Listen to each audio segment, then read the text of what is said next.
तवैव पदारविन्दम्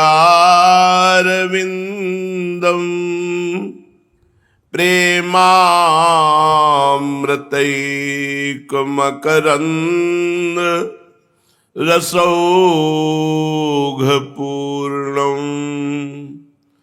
हृद्यर्पितं मधुपतेः स्मरतापमुग्रम्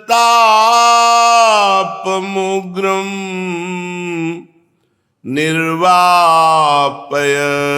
परमो शीतलमाश्रयामि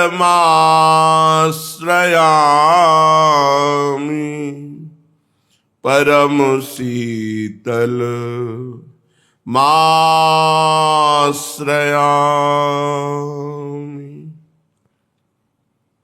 परम सच्चिदानंद घन प्रेमामृत स्वरूप नवनिवृत्त निकुंज महामहिम परम पावन श्री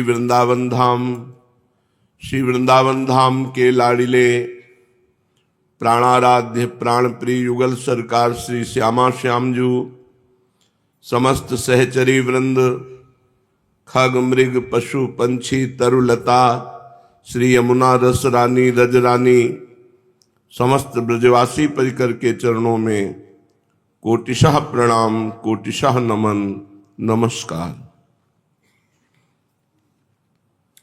अहेतु की कृपा, प्रतिपल अहेतु की कृपा बरस रही है और हम उस कृपा से चारों तरफ घिर चुके हैं और वो कृपा हमें डुबो रही है।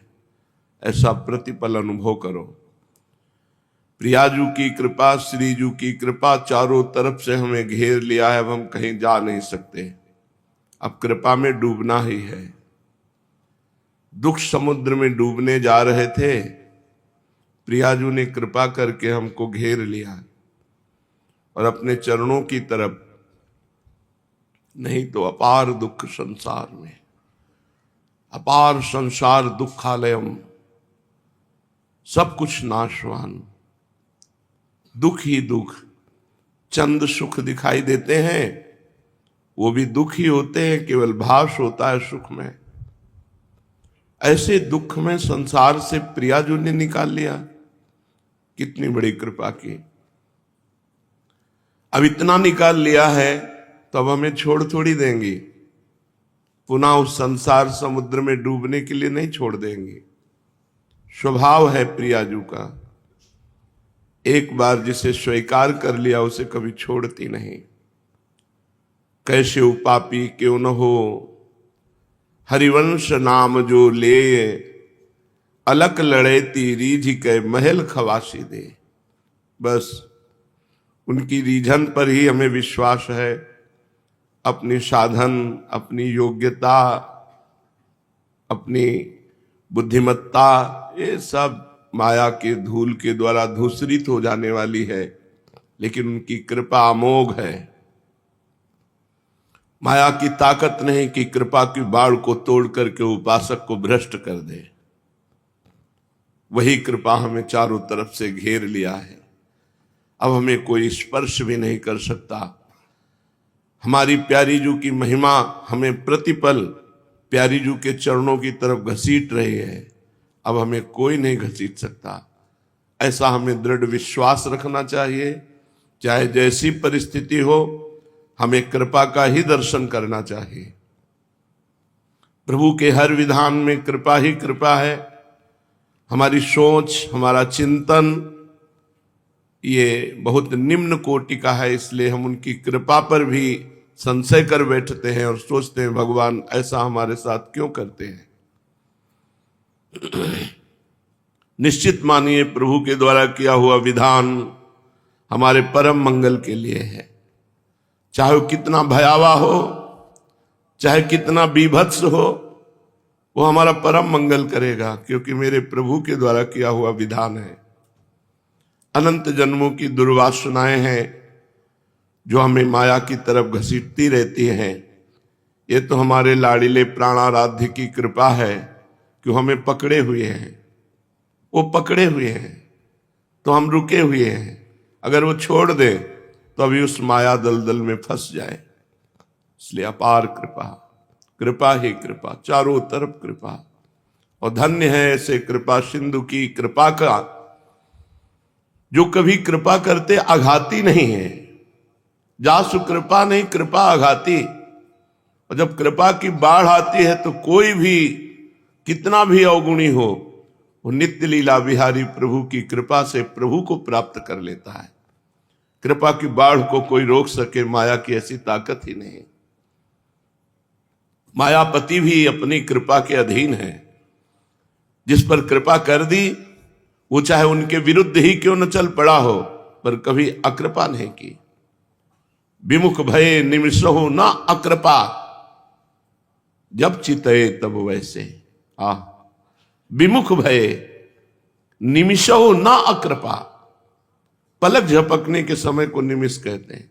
निमिषहु न अकृपा, जब चितये तब वैसे। ऐसे हमारे प्रभु श्री कृष्ण हैं, ऐसे हमारी प्यारी राधा किशोरी जो हैं, ऐसे करुणा वरुणालय युगल सरकार की हम शरण में हैं। तो हमें क्या चिंता, कोई समझे या न समझे, सबसे हमारी समझ भली।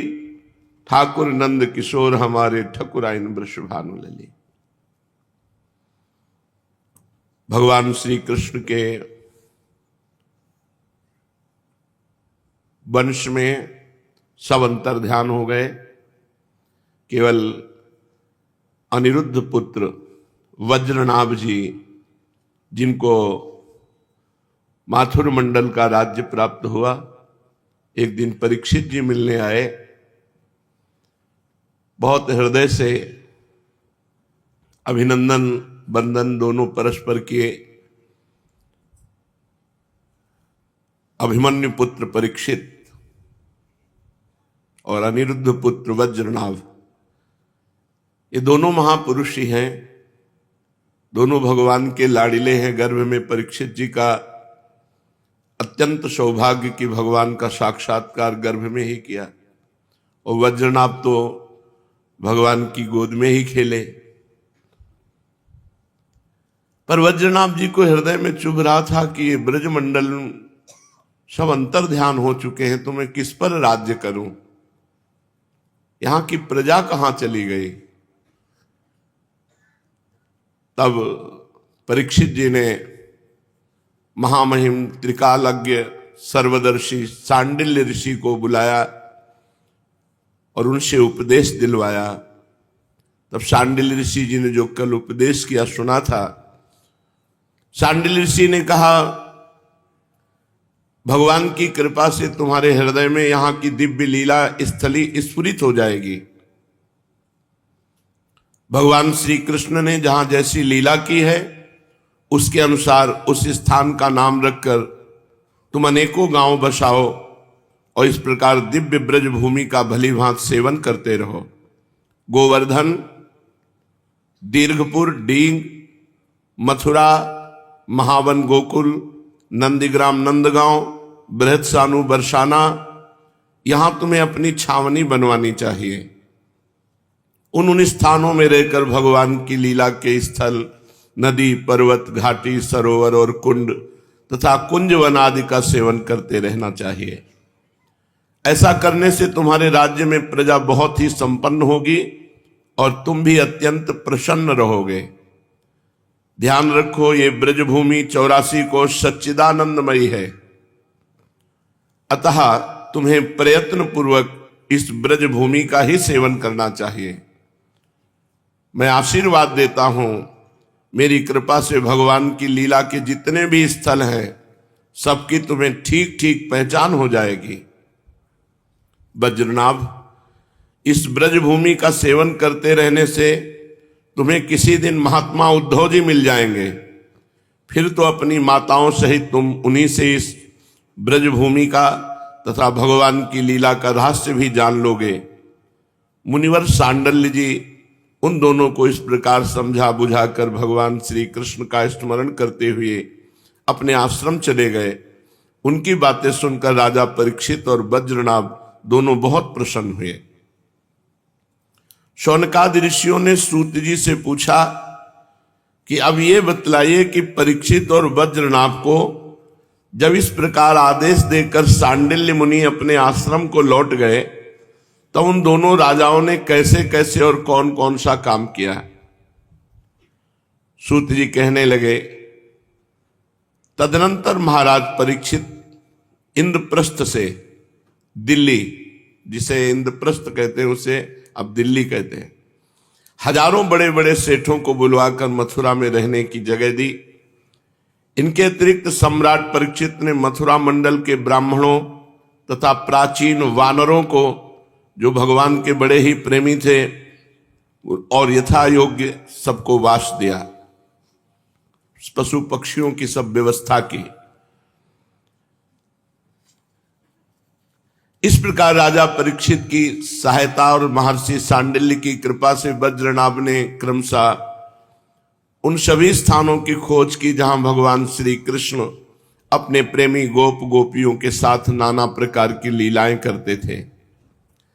लीला स्थानों का ठीक ठीक निश्चय हो जाने पर उन्होंने वहां वहां की लीला के अनुसार उस स्थान का नामकरण किया। भगवान के लीला विग्रहों की स्थापना की तथा उन स्थानों पर अनेकों गांव बसाए।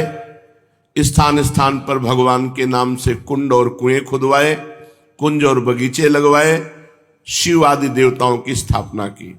गोविंद देव, हरिदेव, केशव देव ऐसे विग्रह स्थापित किए। इन शुभ कर्मों के द्वारा वज्रनाभ ने अपने राज्य में सब और एकमात्र श्री कृष्ण भक्ति का प्रचार किया और बड़े आनंदित हुए। उनके प्रजाजनों को भी बड़ा आनंद था। वे सदा भगवान के मधुर नाम और लीलाओं के कीर्तन में संलग्न हो परमानंद के समुद्र में डूबे रहते थे और सदा ही वज्रनाभ के राज्य की प्रशंसा किया करते थे। एक दिन भगवान श्री कृष्ण की विरह वेदना से व्याकुल जो भगवान की 16,000 रानियां थी, जो प्रधान 8 रानियां थी, वो तो तत्काल प्राण त्याग दिए। ये सुना भगवान अंतर ध्यान हो गए, तो जो 8 रानियां थी वो तत्काल अंतर ध्यान हो गई। कोई अग्नि में प्रवेश कर गया, किसी के प्राण छूट गए। 16,000 जो रानियां थी, इनको बहुत विरह वेदना भगवान श्री कृष्ण की। अपने प्रीतम पतिदेव की चतुर्थ पटरानी कालिंदी यमुना जी को देखा कि आनंदित रहती हैं, तो सरल भाव से उनसे पूछा। उनके मन में सौतिया डाह का लेश मात्र भी नहीं था। श्री कृष्ण की रानियों ने कहा, बहन कालिंदी, जैसे हम सब श्री कृष्ण की धर्म पत्नी हैं वैसे ही तुम भी तो हो। हम तो उनकी विरहाग्नि में जली जा रही हैं। उनके वियोग दुख से हमारा हृदय व्यथित हो रहा है, किंतु तुम्हारी यह स्थिति नहीं है। तुम प्रसन्न हो, इसका कारण क्या है? कल्याणी, कुछ तो बताओ सही। उनका प्रश्न सुनकर यमुना जी हंस पड़ी। साथ ही ये सोचकर कि मेरे प्रीतम की पत्नी होने के कारण ये भी मेरी ही बहनें हैं, पिघल गई। उनका हृदय दया से द्रवित हो उठा। अतः वे इस प्रकार कहने लगी। यमुना जी ने कहा, अपनी आत्मा में ही रमण करने के कारण भगवान श्री कृष्ण आत्मा राम है और भगवान श्री कृष्ण की आत्मा है श्री राधा जी। मैं राधा दासी की पदवी प्राप्त कर चुकी हूं। दासी की भांति मैं राधा जी की सेवा करती रहती हूं और उनकी सेवा का ही ये प्रभाव है कि विरह हमारा स्पर्श नहीं कर पाता। भगवान श्री कृष्ण की जितनी भी रानियां हैं, सब के सब श्री राधा जी के ही अंश का विस्तार है। भगवान श्री कृष्ण और राधा सदा एक दूसरे के सम्मुख रहते हैं। उनका परस्पर नित्य संयोग है। इसलिए राधा के स्वरूप में अंशता विद्यमान जो श्री कृष्ण की अन्य रानियां हैं, उनको भी भगवान का नित्य संयोग प्राप्त है।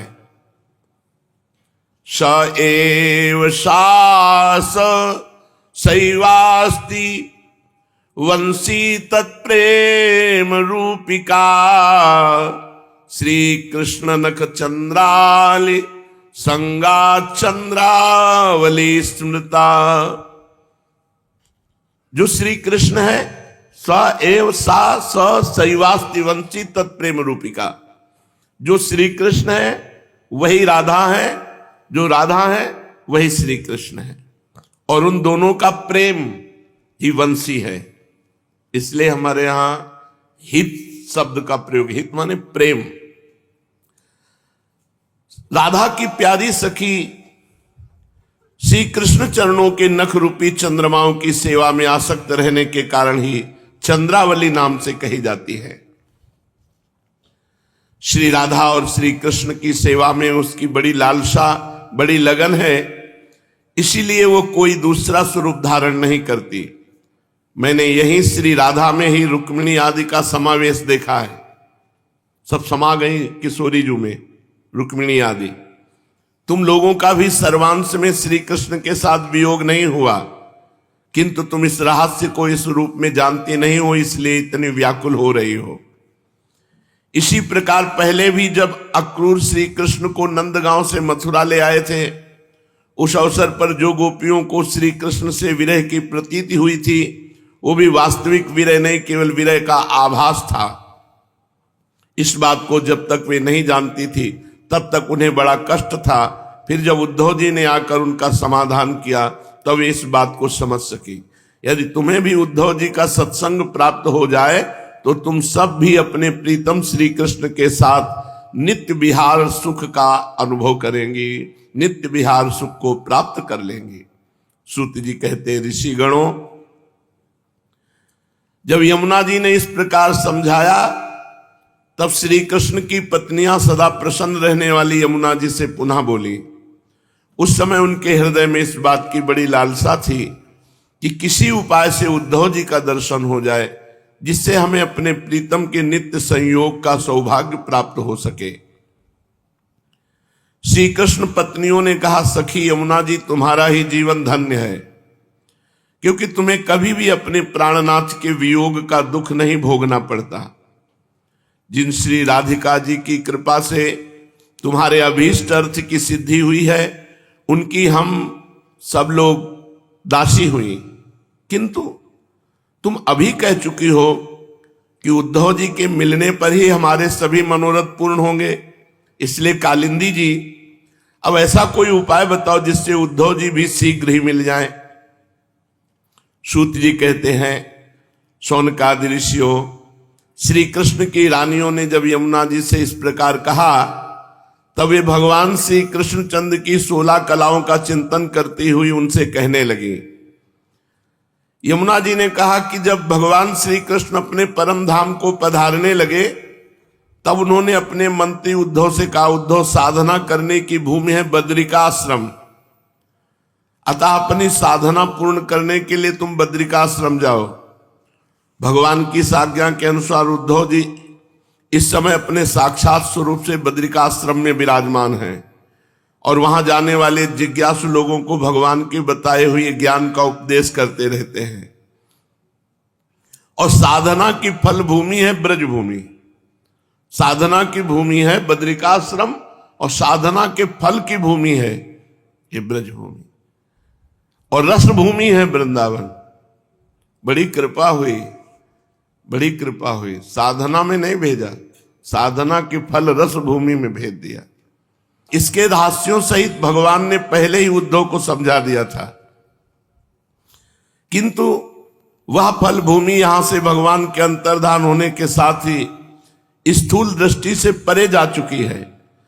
इसलिए इस समय यहां उद्धव प्रत्यक्ष दिखाई नहीं पड़ेंगे। फिर भी एक स्थान है जहां उद्धव जी का दर्शन हो सकता है। गोवर्धन पर्वत के निकट भगवान की लीला सहचरी गोपियों की विहार स्थली है।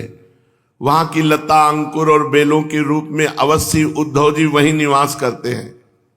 लताओं के रूप में उनके रहने का यही उद्देश्य है कि भगवान की प्रीतमा गोपियों की चरण रज उन पर पड़ती रहे। उद्धव जी के संबंध में एक निश्चित बात यह भी है कि उन्होंने भगवान ने अपना उत्सव स्वरूप उद्धव जी को प्रदान किया है। भगवान का उत्सव उद्धव जी का अंग है, वे उससे अलग नहीं है। इसलिए अब तुम लोग वज्रनाभ को साथ लेकर वहां जाओ, कुसुम सरोवर के पास ठहरो। भगवत भक्तों की मंडली एकत्र करके वीणा, वेणु और मृदंग आदि बाजों के साथ भगवान के नाम और लीलाओं के कीर्तन, भगवत संबंधी काव्य कथाओं के श्रवण तथा भगवत गुणगान से युक्त सरस संगीतों द्वारा महान उत्सव प्रारंभ करो। इस प्रकार जब उस महान उत्सव का विस्तार होगा तब निश्चय है कि वहां उद्धव जी प्रकट हो जाएंगे, उनका दर्शन मिलेगा और वे ही भली भांति तुम सब लोगों के मनोरथ पूर्ण करेंगे। सूत जी कहते हैं, यमुना जी की बताई हुई बातें सुनकर श्री कृष्ण की रानियां बहुत प्रसन्न हुई। उन्होंने यमुना जी को प्रणाम किया और वहां से लौटकर वज्रनाभ और परीक्षित से वे सारी बातें कह सुनाई।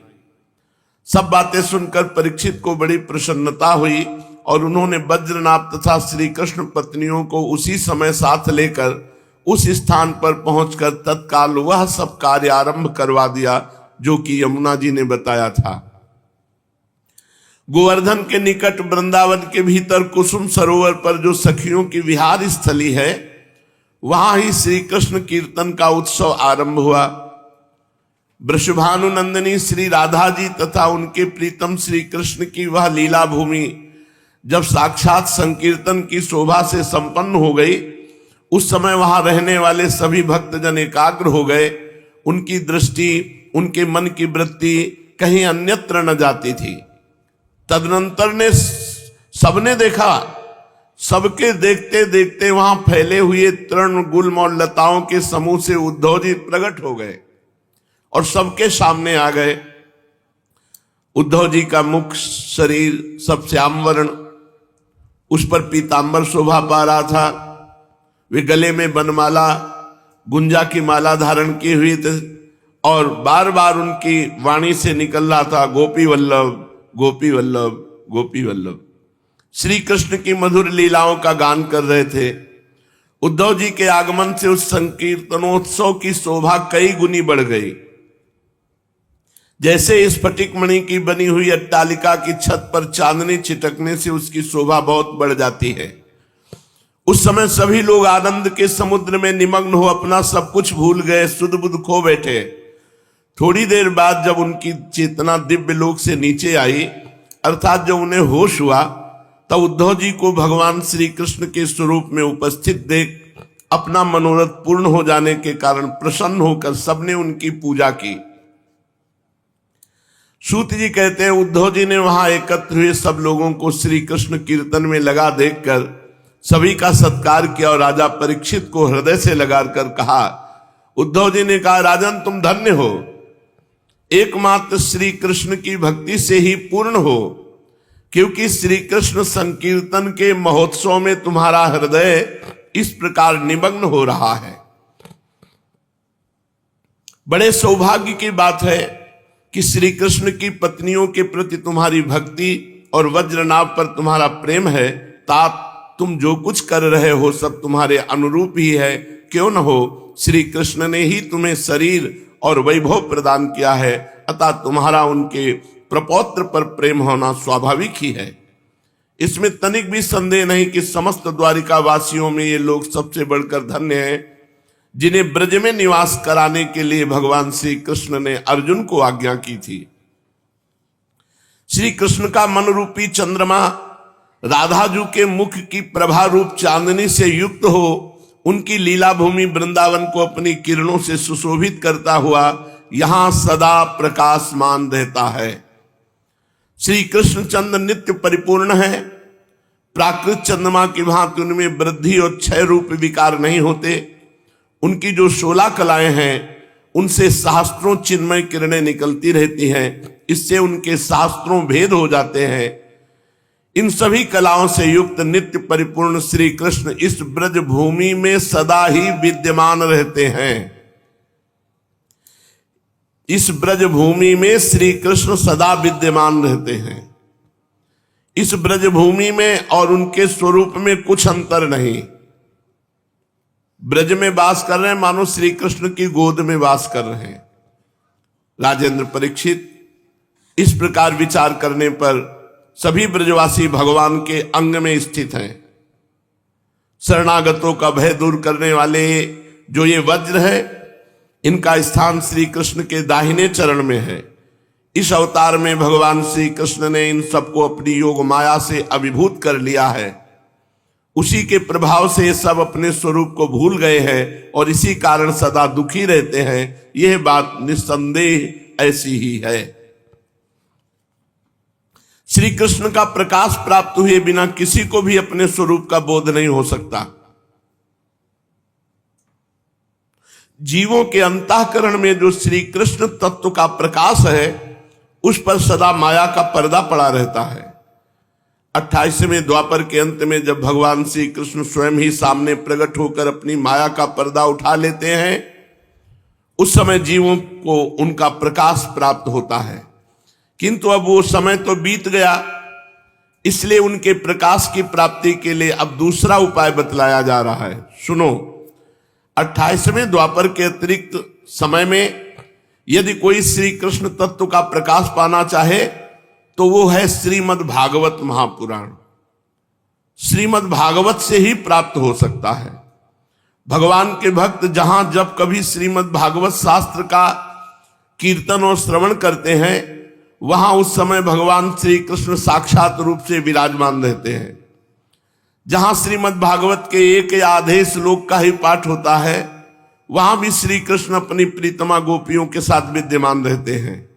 इस पवित्र भारत भूमि में मनुष्य का जन्म पाकर भी जिन लोगों ने पाप के अधीन होकर श्री भगवान की चर्चा नहीं सुनी, श्रीमद् भागवत महापुराण नहीं सुना, उन्होंने मानो अपने ही हाथों अपनी हत्या कर ली। जिन बड़भागियों ने प्रतिदिन श्रीमद् भागवत शास्त्र का श्रवण किया है, उन्होंने अपने पिता, माता और पत्नी तीनों के ही कुल का भली भांति उद्धार कर दिया। श्रीमद् भागवत के स्वाध्याय और श्रवण से ब्राह्मणों को विद्या का प्रकाश ब्रह्मबोध प्राप्त होता है। क्षत्रिय लोग शत्रुओं पर विजय पाते हैं, वैश्यों को धन मिलता है और शूद्र स्वस्थ निरोग बने रहते हैं। स्त्रियों तथा अंत्यज आदि अन्य लोगों की भी इच्छा श्रीमद् भागवत से पूर्ण होती है। अतः कौन ऐसा भाग्यवान पुरुष है जो श्रीमद् भागवत का नित्य ही सेवन न करेगा। अनेकों जन्मों तक साधना करते करते जब मनुष्य पूर्ण सिद्ध हो जाता है, भगवान उस पर विशेष कृपा करते हैं, तब उसे श्रीमद् भागवत पुराण सुनने का संयोग प्राप्त होता है। भागवत से भगवान का प्रकाश मिलता है, जिससे भगवत भक्ति उत्पन्न होती है। पूर्व काल में सांख्यायन की कृपा से श्रीमद् भागवत बृहस्पति जी को मिला और बृहस्पति जी मेरे गुरुदेव ने मुझे दिया। इसी से मैं श्री कृष्ण का प्रियतम सखा हो सका हूं। परीक्षित, बृहस्पति जी ने मुझे एक आख्यायिका भी सुनाई थी, उसे तुम सुनो। इस आख्यायिका से श्रीमद् भागवत के संप्रदाय का क्रम भी जाना जा सकता है। बृहस्पति जी ने कहा था, अपनी माया से पुरुष रूप धारण करने वाले भगवान श्री कृष्ण ने जब सृष्टि के लिए संकल्प किया, तब उनके दिव्य विग्रह से 3 पुरुष प्रकट हुए। भगवान श्री कृष्ण से 3 पुरुष प्रकट हुए। रजोगुण की प्रधानता से ब्रह्मा जी, सत्वगुण प्रधानता से विष्णु जी और तमोगुण की प्रधानता से भगवान रुद्र। भगवान ने इन तीनों को क्रमशः जगत की उत्पत्ति, पालन और संहार करने का अधिकार प्रदान किया। तब भगवान के नाभि कमल से उत्पन्न हुए ब्रह्मा जी ने उनसे अपना मनोभाव यूं प्रकट किया। ब्रह्मा जी ने कहा, हे परमात्मन, आप नार अर्थात जल में शयन करने के कारण नारायण नाम से प्रसिद्ध हैं। सबके आदि कारण होने से आदि पुरुष हैं, आपको नमस्कार है। प्रभु, आपने मुझे सृष्टि कर्म में लगाया है, मगर मुझे भय लगता है कि सृष्टि काल में अत्यंत पापात्मा रजोगुण आपकी स्मृति में कहीं बाधा न डालने लग जाए। अतः आप कृपा करके ऐसी कोई बात बताएं जिससे कि आपकी आज्ञा सृष्टि रचना करते समय भी मुझे आपकी बराबर याद बनी रहे। बृहस्पति जी कहते, जब ब्रह्मा जी ने ऐसी प्रार्थना की, तब पूर्व काल में भगवान ने उन्हें श्रीमद् भागवत का उपदेश देकर कहा, ब्रह्मन, तुम अपने मनोरथ की सिद्धि के लिए सदा ही इसका सेवन करते रहो। ब्रह्मा जी श्रीमद् भागवत का उपदेश पाकर बड़े प्रसन्न हुए और उन्होंने श्री कृष्ण की नित्य प्राप्ति के लिए तथा 7 आवरणों का भंग करने के लिए श्रीमद् भागवत का सप्ताह पारायण किया। सप्ताह यज्ञ की विधि से 7 दिनों तक श्रीमद् भागवत का सेवन करने से ब्रह्मा जी के सभी मनोरथ पूर्ण हो गए। इससे वे सदा भगवत स्मरण पूर्वक सृष्टि का विस्तार करते और बारंबार सप्ताह यज्ञ का अनुष्ठान करते रहते हैं। ब्रह्मा जी की ही भांति विष्णु भगवान ने भी अपने अभीष्ट अर्थ की सिद्धि के लिए उन परम पुरुष परमात्मा से प्रार्थना की, क्योंकि उन पुरुषोत्तम ने विष्णु को भी प्रजा पालन रूप कर्म में नियुक्त किया था।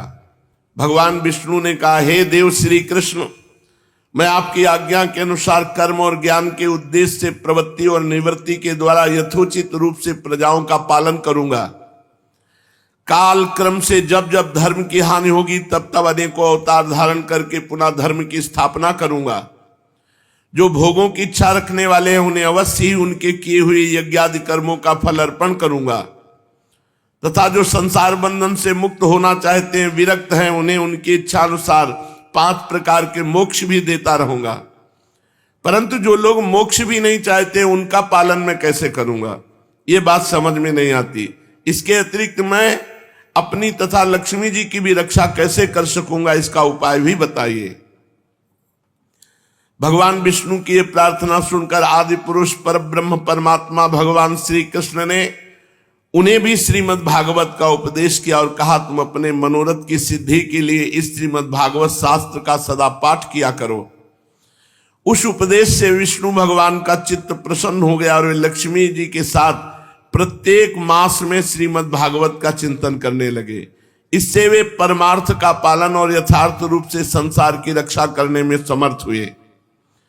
जब भगवान विष्णु स्वयं वक्ता होते हैं और लक्ष्मी जी प्रेम से श्रवण करती हैं, उस समय प्रत्येक बार भगवत कथा का श्रवण 1 महीने में समाप्त होता है।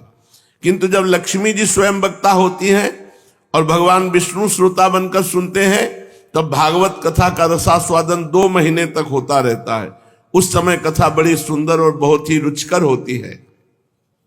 इसका कारण यह है कि विष्णु भगवान तो अधिकारारूढ़ हैं, उन्हें जगत के पालन की चिंता करनी पड़ती है, परंतु लक्ष्मी जी इन झंझटों से अलग हैं, अतः उनका हृदय निश्चिंत है। इसी से लक्ष्मी जी के मुख से भगवत कथा का रसास्वादन अधिक प्रकाशित होता है।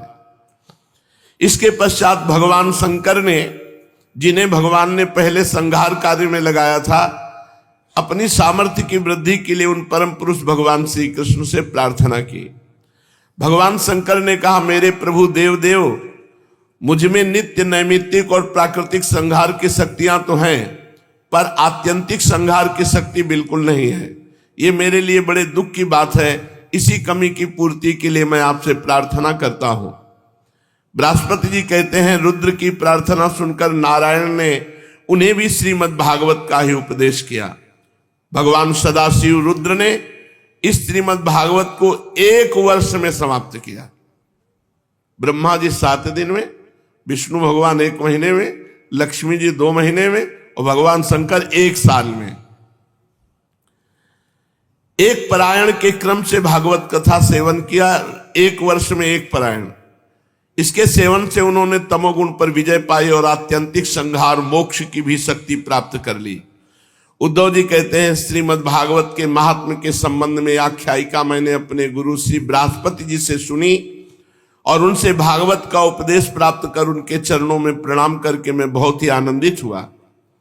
तत्पश्चात भगवान विष्णु की रीति स्वीकार करके मैंने भी 1 मास तक श्रीमद् भागवत कथा का भली भांति रसास्वादन किया। उतने से ही मैं भगवान श्री कृष्ण का प्रीतम सखा हो गया। इसके पश्चात भगवान ने मुझे ब्रज में अपनी प्रीतमा गोपियों की सेवा में नियुक्त किया। यद्यपि भगवान अपनी लीला परिकरों के साथ नित्य विहार करते रहते हैं, इसलिए गोपियों का श्री कृष्ण से कभी भी वियोग नहीं होता। तथापि जो भ्रम से विरह वेदना का अनुभव कर रही थी, उन गोपियों के प्रति भगवान ने मेरे मुख से भागवत का संदेश कहलाया। उस संदेश को अपनी बुद्धि के अनुसार ग्रहण करके गोपियां तुरंत ही विरह वेदना से मुक्त हो गईं। मैं भागवत के इस रहस्य को तो नहीं समझ सका, किंतु मैंने उसका चमत्कार प्रत्यक्ष देखा। इसके बहुत समय के बाद जब ब्रह्मादि देवता आकर भगवान से अपने परम धाम में पधारने की प्रार्थना करके चले गए, उस समय पीपल के वृक्ष की जड़ के पास अपने सामने खड़े हुए मुझे भगवान ने श्रीमद् भागवत विषयक उस रहस्य का स्वयं ही उपदेश किया और मेरी बुद्धि में उसका दृढ़ निश्चय करा दिया उसी के प्रभाव से मैं बद्रिकाश्रम में रहकर भी यहां ब्रज की लताओं और बेलों में निवास करता हूं। उसी के बल से यहां नारद कुंड पर सदा स्वेच्छानुसार विराजमान रहता हूं। भगवान के भक्तों को श्रीमद् भागवत के सेवन से श्री कृष्ण तत्व का प्रकाश प्राप्त हो सकता है। इस कारण यहां उपस्थित हुए इन सभी भक्तजनों के कार्य की सिद्धि के लिए मैं श्रीमद् भागवत का पाठ करूंगा, किंतु इस कार्य में तुम्हें ही सहायता करनी पड़ेगी। सूत जी कहते हैं, सुनकर राजा परीक्षित उद्धव जी को प्रणाम करके उनसे बोले। परीक्षित जी ने कहा, हरिदास उद्धव जी, आप निश्चिंत होकर श्रीमद् भागवत कथा कीर्तन करें। इस कार्य में मुझे जिस प्रकार सहायता करनी आवश्यक हो उसके लिए आज्ञा दें। सूत जी कहते, परीक्षित का ये वचन सुनकर उद्धव जी मन ही मन बहुत प्रसन्न हुए और बोले। उद्धव जी ने कहा, राजन, भगवान श्री कृष्ण ने जब से इस पृथ्वी तल का परित्याग कर दिया है, तब से यहां अत्यंत बलवान कलयुग का प्रभुत्व हो गया है। जिस समय यह शुभ अनुष्ठान यहां आरंभ हो जाएगा, भगवान की महामहिमामयी लीला कथा शुरू होगी, बलवान कलयुग अवश्य इसमें बहुत बड़ा विघ्न डालेगा। इसलिए तुम दिग्विजय के लिए जाओ और कलयुग को जीत कर अपने वश में करो। इधर मैं तुम्हारी सहायता से वैष्णवी रीति का सहारा लेकर 1 महीने तक यहां श्रीमद् भागवत कथा का रसास्वादन कराऊंगा और इस प्रकार भागवत कथा के रस का प्रसार करके इन सभी श्रोताओं को भगवान मधुसूदन के नित्य गोलोक धाम में पहुंचाऊंगा। सूत जी कहते हैं, उद्धव जी की बात सुनकर राजा परीक्षित पहले तो कलयुग पर विजय पाने के विचार से बड़े ही प्रसन्न हुए, परंतु पीछे यह सोचकर कि मुझे भागवत कथा के श्रवण से वंचित ही रहना पड़ेगा, चिंता से व्याकुल हो उठे। उस समय उन्होंने उद्धव जी से अपना अभिप्राय इस प्रकार प्रकट किया। राजा परीक्षित ने कहा, हे तात, आपकी आज्ञा के अनुसार तत्पर होकर मैं कलयुग को तो अवश्य अपने वश में करूंगा, मगर श्रीमद् भागवत की प्राप्ति मुझे कैसे होगी? मैं भी आपके चरणों की शरण में आया हूं, अतः मुझ पर भी आपको अनुग्रह करना चाहिए। सूत जी कहते हैं, उनके इस वचन को सुनकर उद्धव जी पुनः बोले। उद्धव जी ने कहा, राजन, तुम्हें तो किसी भी बात के लिए किसी प्रकार चिंता नहीं करनी चाहिए, क्योंकि इस भागवत शास्त्र के प्रधान अधिकारी तो तुम ही हो। संसार के मनुष्य नाना प्रकार के कर्मों में रचे पुचे हुए हैं। ये लोग आज तक प्रायः भागवत श्रवण की बात भी नहीं जानते। तुम्हारे ही प्रसाद से इस भारतवर्ष में रहने वाले अधिकांश मनुष्य श्रीमद् भागवत कथा की प्राप्ति होने पर शाश्वत सुख प्राप्त करेंगे। महर्षि भगवान श्री सुखदेव जी साक्षात नंद नंदन श्री कृष्ण के स्वरूप हैं, वे ही तुम्हें श्रीमद् भागवत की कथा सुनाएंगे, इसमें तनिक भी संदेह की बात नहीं है। राजन, उस कथा के श्रवण से तुम ब्रजेश्वर श्री कृष्ण के नित्य धाम को प्राप्त करोगे। इसके पश्चात इस पृथ्वी पर श्रीमद् भागवत का प्रचार होगा।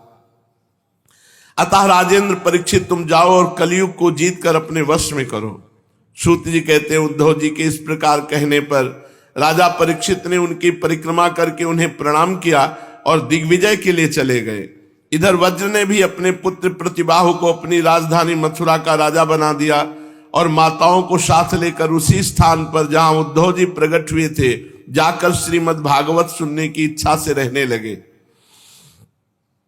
तदनंतर उद्धव जी ने वृंदावन में गोवर्धन पर्वत के निकट 1 महीने तक श्रीमद् भागवत कथा के रस की धारा बहाई। उस रस का आस्वादन करते समय प्रेमी श्रोताओं की दृष्टि में सब और भगवान की सच्चिदानंदमयी लीला प्रकाशित हो गई और सर्वत्र श्री कृष्ण चंद्र का साक्षात्कार होने लगा। उस समय सभी श्रोताओं ने अपने को भगवान के स्वरूप में स्थित देखा। वज्रनाभ ने श्री कृष्ण के दाहिने चरण कमल में अपने को स्थित देखा और श्री कृष्ण के विरह शोक से मुक्त होकर उस स्थान पर अत्यंत सुशोभित होने लगे। वज्रनाभ की वे रोहिणी आदि माताएं भी रास की रजनी में प्रकाशित होने वाले श्री कृष्ण रूपी चंद्रमा के विग्रह में अपने को कला और प्रभा के रूप में स्थित देख बहुत ही विस्मित हुई तथा अपने प्राण प्यारे की विरह वेदना से छुटकारा पाकर उनके परम धाम में प्रविष्ट हो गई। इनके अतिरिक्त जो भी श्रोतागण वहां उपस्थित थे वे सभी भगवान की नित्य अंतरंग लीला में सम्मिलित होकर इस स्थूल व्यवहारिक जगत से तत्काल अंतर्धान हो गए। वे सभी सदा ही गोवर्धन पर्वत के कुंज और झाड़ियों में वृंदावन, काम्यवन आदि वनों में तथा वहां की दिव्य गौओं के बीच में श्री कृष्ण के साथ विचरते हुए अनंत आनंद का अनुभव करते रहते हैं। जो लोग श्री कृष्ण के प्रेम में मगन हैं, उन भावुक भक्तों को उनके दर्शन भी होते हैं। सूत जी कहते हैं, जो लोग इस भगवत प्राप्ति की कथा को सुनेंगे और कहेंगे, उन्हें निश्चित भगवान मिल जाएंगे और उनके दुखों का सदा के लिए अंत हो जाएगा।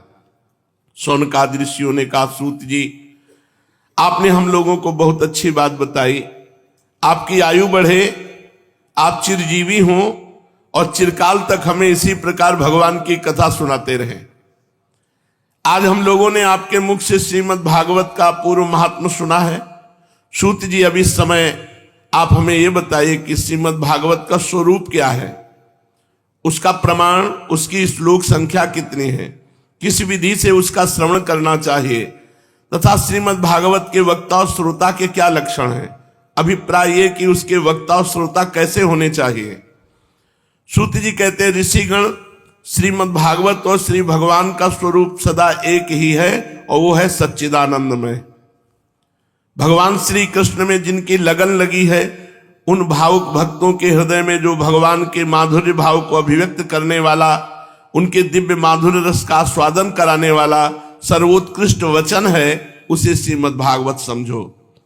जो वाक्य ज्ञान विज्ञान भक्ति एवं इनके अंगभूत साधन चतुष्टय को प्रकाशित करने वाला है तथा जो माया का मर्दन करने में समर्थ है, उसे भी तुम श्रीमद् भागवत समझो। श्रीमद् भागवत अनंत अक्षर स्वरूप है, इसका नियत प्रमाण भला कौन जान सकता है। पूर्व काल में भगवान विष्णु ने ब्रह्मा जी के प्रति 4 श्लोकों में इसका दिग्दर्शन मात्र कराया था। हे विप्रगण, इस भागवत की अपार गहराई में डुबकी लगाकर इसमें से अपनी अभीष्ट वस्तु को प्राप्त करने में केवल ब्रह्मा विष्णु और शिव आदि ही समर्थ है, दूसरे नहीं। परंतु जिनकी बुद्धि आदि वृत्तियां परिमित हैं, ऐसे मनुष्यों का हित साधन करने के लिए श्री व्यास जी ने परीक्षित और सुखदेव जी के संवाद के रूप में जिसका गान किया है, उसी का नाम श्रीमद् भागवत है। इस ग्रंथ की श्लोक संख्या 18,000 है। इस भवसागर से जो प्राणी कली रूपी ग्राह से ग्रस्त हो रहे हैं, उनके लिए वह श्रीमद् भागवत ही सर्वोत्तम सहारा है। अब भगवान श्री कृष्ण की कथा का आश्रय लेने वाले श्रोताओं के वर्णन करते हैं। श्रोता 2 प्रकार के होते हैं, प्रवर और अवर। प्रवर माने उत्तम और अवर माने अधम। प्रवर उत्तम श्रोता वो है जो 4 प्रकार के हैं, चातक, हंस, शुक, मीन। और अधम जो श्रोता है, वृक, भुरुंड, वृष, उष्ट्र। ये 4 प्रकार के उत्तम श्रोता और 4 प्रकार के अधम श्रोता। अब उत्तम श्रोता सुनिए 4 प्रकार के। पहला है चातक। चातक कहते पपीहे को। जैसे बादल से बरसते हुए जल में ही स्पृहा रखता है पपीहा, दूसरे जल को छूता नहीं, उसी प्रकार जो श्रोता अपने कानों का नियम बना लेता केवल भगवान की चर्चा सुननी बस। और जैसे चातक केवल आकाश की तरफ, मेघ की तरफ देखता है, ऐसे वक्ता के मुख तरफ देखते हुए एक एक शब्द पान करता है, केवल भगवान की चर्चा, वो उत्तम चातक श्रोता है। जैसे हंस दूध के साथ मिलकर एक हुए जल से निर्मल दूध को ग्रहण करता, पानी को छोड़ देता है, उसी प्रकार जो श्रोता अनेकों शास्त्रों का श्रवण करके उसमें से सार भाग अलग करके ग्रहण करता है, उसे हंस श्रोता कहते हैं। और जिस प्रकार भली भांति पढ़ाया हुआ तोता अपनी मधुर वाणी से शिक्षकों को तथा पास आने वाले दूसरे लोगों को भी प्रसन्न करता है, उसी प्रकार जो श्रोता कथावाचक व्यास के मुंह से उपदेश सुनकर उसे सुंदर और परिमित वाणी में पुनः दूसरों को सुनाता है और व्यास एवं अन्य श्रोताओं को अत्यंत आनंदित करता है, वो सुख श्रोता कहलाता है। चातक, हंस, शुक। और जैसे क्षीर सागर में मछली मौन रहकर अपलक आंखों से देखती हुई सदा दुग्ध पान करती रहती है, उसी प्रकार जो वक्ता के मुख को निर्निमेष नयनों से देखता हुआ एक एक शब्द पान करता रहता है, वो मीन श्रोता कहा गया है। ये उत्तम श्रोता बताए गए। अब अधम श्रोता, ब्रिक कहते भेड़िए को। जैसे भेड़िया वन के भीतर वेणु की मीठी आवाज सुनने में लगे हुए मृगों को डराने की भयानक गर्जना करता है, वैसे ही जो मूर्ख श्रोता शांत समाज में चीख देता है, खांस देता है, वो भेड़िए, सबका चित्त एकदम, अगर खांसना है तो कपड़ा इकट्ठा करो, मुंह में ठांस के खांसो, आवाज जोर ना जाए। कोई कोई ऐसे लेते, वो तो कई बार कह चुके, इसलिए नहीं, ऐसे खांसते हैं कि जैसे उनका पर्सनल बाथरूम हो। सत्संग हाल है, हजारों लोग बैठे हुए हैं, बहुत वो डराने वाली गर्जना। वैसे ही मूर्ख श्रोता, श्रोताओं को उद्विग्न करने की चेष्टा, बीच बीच में जोर से बोल उठना नहीं, अगर ऐसा करता है तो वो ब्रिक श्रोता कहलाता है। अब भुरुंड, ये हिमालय के शिखर पर एक भुरुंड जाति का पक्षी होता है, वो जैसा सुनेगा वैसा ही बोलेगा, किंतु कभी लाभ नहीं उठाएगा। ऐसे ही जो भुरुंड जाति के श्रोता होते हैं, तो वो वक्ता की बात सुनते हैं और दूसरों को जाकर अपनी छाप लगा के सुनाते हैं, मानो बहुत ज्ञानी हो, और एक शब्द का लाभ नहीं लेंगे, वो केवल सुना और सुना दिया। वो भुरुंड जाति के श्रोता है। और वृष कहते हैं बैल को, जैसे बैल के सामने चाहे अंगूर डालो, चाहे कड़वी खली भूसा डालो, उससे कोई मतलब नहीं, उसको खाने से मतलब है। ये बैल जाति के श्रोता है। बैल कुछ भी नहीं पकड़ पाए, बैल की तरह बैठे रहे, सभी बातें सारा सार, कोई मतलब नहीं उनको, उनकी बुद्धि अंधी होती है, असमर्थ होते हैं, ऐसे श्रोता वृष कहलाते हैं। और ऊंट श्रोता उष्ट, ये ऊंट आम नहीं खाता, नीम की पत्ती, बमूल के कांटे, बमूल, ये उसको अच्छे लगते हैं। वो भगवान की कथा नहीं सुनेगा, वो बैठ करके दोष दर्शन करेगा। कथावाचक की हरकत, श्रोताओं की हरकत कोई खास तो नहीं था, जब निकलेगा तो निंदा ही करेगा। वो केवल वहां देखने जाते हैं कि आखिरकार राग रंग है क्या, वो अपनी दृष्टि से वहां के दोष जो है ना होने पर भी दोषारोपण करके वो उनका वर्णन करते हैं। वो बमूल के कांटे चबाने वाले उष्ट के समान, और संसारी बातों को बड़ी एकाग्रता से सुनेंगे, कभी भी पूछ लो। ऐसे थोड़े भेद यहां बताए गए, वैसे तो और भी बहुत हैं, जैसे भ्रमर, गदहा, ऐसे भी हैं भेद श्रोता के। श्रोताओं के आचार विचार से परख लेना चाहिए कि ये चातक है कि गधा है। जो वक्ता के सामने पहले वक्ता को विधिवत प्रणाम करे, कोई अन्य सांसारिक चिंतन न करे, अपने कानों को खुला रखकर केवल भगवान की कथा सुनने की इच्छा रखकर, नम्र होकर, हाथ जोड़कर शिष्य भाव से बैठे, और भारी श्रद्धा, भारी विश्वास, और जो कुछ कहा जा रहा है उसे श्रद्धा विश्वास के साथ सुनकर बराबर चिंतन करता है। जो बात समझ में ना आए उसे पवित्र भाव से समय मिलने पर श्री कृष्ण के भक्तों से पूछे, उनके भक्तों से प्रेम करे, ऐसे श्रोता को वक्ता लोग उत्तम श्रोता कहते हैं। अब वक्ता के लक्षण, श्रोता के तो, अब वक्ता के लक्षण, जिसका मन सदा भगवान में लगा रहे, जिसे किसी भी तरह की वस्तु की चाह ना हो, जो सबका सुहृद हो, दीनों पर दया करने वाला हो, तथा अनेकों युक्तियों से तत्व का बोध करा देने में चतुर हो, उसी वक्ता का मुनि लोग भी सम्मान करते। सर्वश्रेष्ठ वक्ता वही है जो लेना न देना मगन रहना, केवल भगवान की चर्चा, भगवान की प्रसन्नता के लिए, और भगवान की प्राप्ति हो सबको इस भाव से। विप्रगण, अब मैं भारतवर्ष की भूमि पर श्रीमद् भागवत कथा का सेवन करने के लिए जो आवश्यक विधि है उसे बतलाता हूं, आप उसे सुने। इस विधि के पालन से श्रोता की सुख परंपरा का विस्तार होता है। श्रीमद् भागवत का सेवन 4 प्रकार से होता है, सात्विक, राजस, तामस और निर्गुण, जिसमें यज्ञ की भांति तैयारी की गई हो, बहुत सी पूजा सामग्रियों के कारण जो अत्यंत शोभा संपन्न दिखाई दे रहा हो, बड़े ही परिश्रम से, बड़ी उतावली के साथ 7 दिनों में ही जिसकी समाप्ति की जाए, वह प्रसन्नता पूर्वक किया हुआ श्रीमद् भागवत का सेवन राजसिक सेवन है। 1 या 2 महीने में धीरे धीरे कथा के रस का आस्वादन करते हुए बिना परिश्रम के जो श्रवण होता है, वो पूर्ण आनंद बढ़ाने वाला सतोगुणी सेवन है।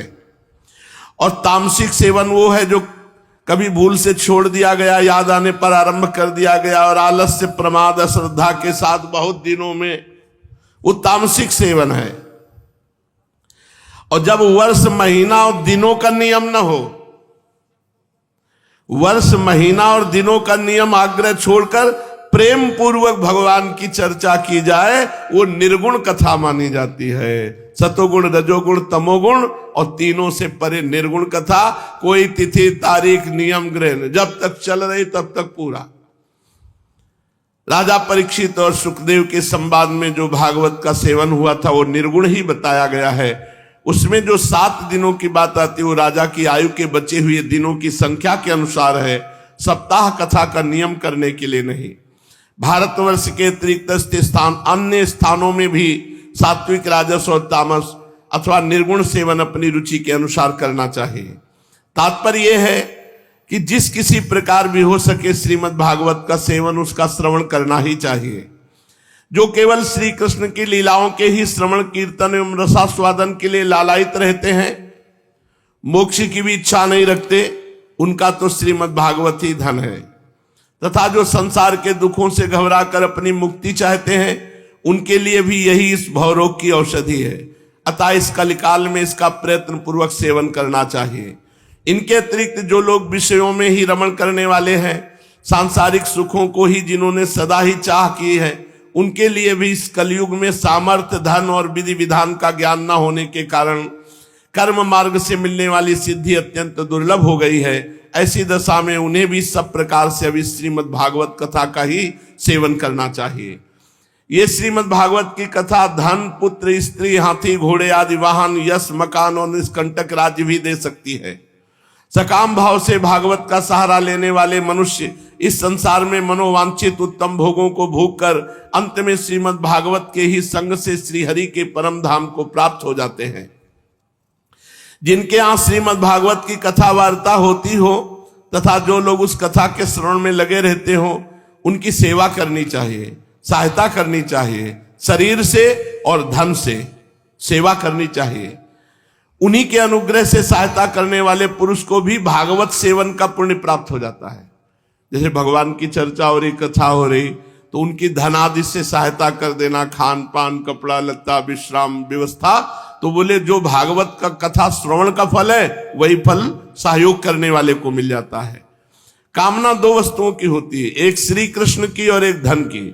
श्री कृष्ण के सिवा जो कुछ भी चाहा जाए वो सब धन के अंतर्गत आता है, उसकी धन संज्ञा है। श्रोता और वक्ता भी 2 प्रकार के माने गए हैं, एक श्री कृष्ण को चाहने वाले, दूसरे धन को। जैसा वक्ता वैसा ही श्रोता भी हो तो वहां कथा में रस मिलता है, अतः सुख की वृद्धि होती है। यदि दोनों विपरीत विचार के हों तो रसाभास हो जाता है, अतः फल की हानि होती है। किंतु जो श्री कृष्ण को चाहने वाले वक्ता और श्रोता है, उन्हें विलंब होने पर भी सिद्धि अवश्य मिलती है। पर धनार्थी को तो तभी सिद्धि मिलती है जब उसके अनुष्ठान का विधि विधान पूर्वक पूरा उतर जाए। श्री कृष्ण की चाह रखने वाला सर्वथा गुणहीन हो और उसकी विधि में कुछ कमी रह जाए तो भी यदि उसके हृदय में प्रेम है तो वही उसके लिए सर्वोत्तम विधि है। सकाम पुरुष को कथा की समाप्ति के दिन स्वयं सावधानी के साथ सभी विधियों का पालन करना चाहिए। भागवत कथा के श्रोता और वक्ता दोनों के ही पालन करने योग्य विधि ये है, प्रतिदिन प्रातः काल स्नान करके अपना नित्य कर्म पूरा कर ले, फिर भगवान का चरणामृत पीकर पूजा के सामने से श्रीमद् भागवत की पुस्तक और गुरुदेव का पूजन करे। इसके पश्चात अत्यंत प्रसन्नता पूर्वक श्रीमद् भागवत की कथा स्वयं कहे अथवा सुने। दूध या खीर का मौन भोजन करे, नित्य ब्रह्मचर्य का पालन करे, भूमि पर शयन करे, क्रोध और लोभ का त्याग कर दे। प्रतिदिन कथा के अंत में कीर्तन करे और कथा समाप्ति के दिन रात्रि में जागरण करे। समाप्ति होने पर ब्राह्मणों को भोजन कराकर उन्हें दक्षिणा देकर संतुष्ट करे। तो यहां भोजन हुआ कथा रस का और दक्षिणा हुई श्री कृष्ण प्रेम की। ये निर्गुण कथा है। कथावाचक गुरु को चाहिए कि खूब वस्त्र, आभूषण आदि, गौ धन आदि देकर के प्रसन्न कर ले। खूब नाम जप करो, खूब भगवान के चरणों में अनुराग बढ़े, यही भेंट है। तुम्हारा जीवन श्री कृष्णमय हो, प्रियाजू के चरणारविंद की दास्ता बढ़े। इस प्रकार विधि विधान पूर्ण करने पर मनुष्य को जो चाहेगा वो प्राप्त हो जाएगा। घर, पुत्र, राज्य, स्त्री, धन, जो जो अभीष्ट होगा। और सब मनोवांछित फल प्राप्त तो होगा ही, भगवान की भी प्राप्ति होगी। सकाम भाव बहुत बड़ी विडंबना है, वो श्रीमद् भागवत की कथा में शोभा नहीं देता। श्री सुखदेव जी के मुख से कहा हुआ ये श्रीमद् भागवत शास्त्र तो कलयुग में साक्षात श्री कृष्ण की प्राप्ति कराने वाला और नित्य प्रेमानंद रूप फल प्रदान करने वाला है। आखिरी शब्द है नित्य प्रेमानंद रूप, वो तुम्हें मिला है। थोड़ी देर नाम कीर्तन करते हैं जिससे यदक्षरम पदम भ्रष्ट मात्राहीनम चेत भवेत, जो शब्द त्रुटि हो गई हो, जो अक्षर की त्रुटि हो गई हो, जो मात्रा की त्रुटि हो गई हो, जो श्लोक में गलती हो गई हो, वो भगवान कृपा करके क्षमा करें और सब श्रोता और वक्ता सबको अपने चरणों की दास्ता प्रदान करें। श्री कृष्ण गोविंद हरे मुरारे, हे नाथ नारायण वासुदेव। श्री कृष्ण गोविंद हरे मुरारे, हे नाथ नारायण वासुदेव। श्री कृष्ण गोविंद हरे मुरारे, हे नाथ नारायण वासुदेव। श्री कृष्ण गोविंद हरे मुरारे,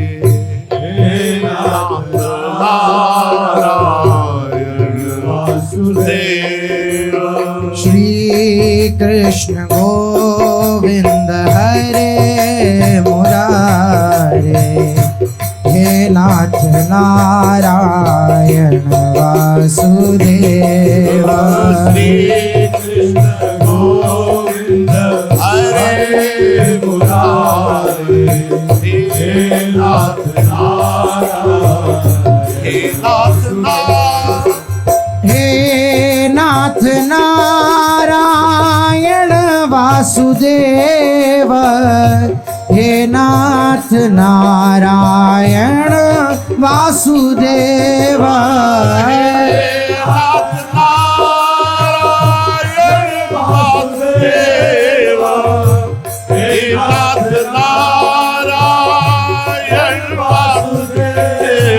श्री कृष्ण गोविंद हरे मुरारे, हे नाथ नारायण वासुदेव। हरे मुरारे, हे नाथ नारायण वासुदेव। श्री कृष्ण गोविंद हरे मुरारे, हे नाथ नारायण वासुदेव। हरे मुरारे, हे नाथ नारायण। जय जय श्री स्कांदे महापुराण एकाशीति सहस्त्रायाम संहितायाम द्वितीये वैष्णव खंडे श्रीमद्भागवत महात्म्ये भागवत श्रोत्र वक्त्र लक्षण श्रवण विधिना निरूपणम नाम चतुर्थोऽध्याय। श्री राधा वल्लभ लाल की। सच्चिदानंद रूपाय विश्वोत्पत्त्यादि हेतवे तापत्रय विनाशाय श्री कृष्णाय वयं नुमः। कृष्णाय वासुदेवाय हरये परमात्मने प्रणत क्लेश नाशाय गोविंदाय नमो नमः। कृष्णाय वासुदेवाय देवकी नंदनाय च नंद गोप कुमाराय गोविंदाय नमो नमः। आरती का आप उच्चारण करो जी। आरती अति पावन पुराण की आरती अति पावन पुराण की आरती अति पावन पुराण की आरती अति पावन पुराण की धर्म भक्ति विज्ञान खान की धर्म भक्ति विज्ञान खान की महापुराण भागवत निरमल महापुराण भागवत निरमल शुक मुख विगलित निगम कल्प फल शुक मुख विगलित निगम कल्प फल परमानंद सुधार समय कल परमानंद सुधार समय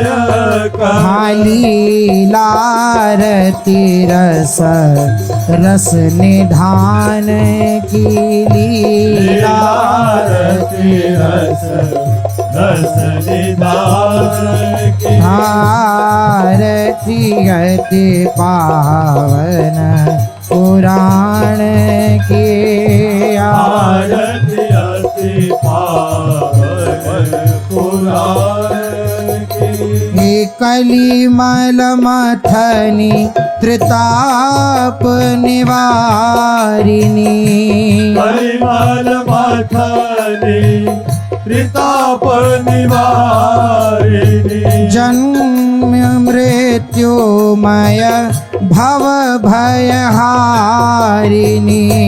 जन्म मृत्युमय भव भयहारिणी सेवत सतत सकल सुखकारिणी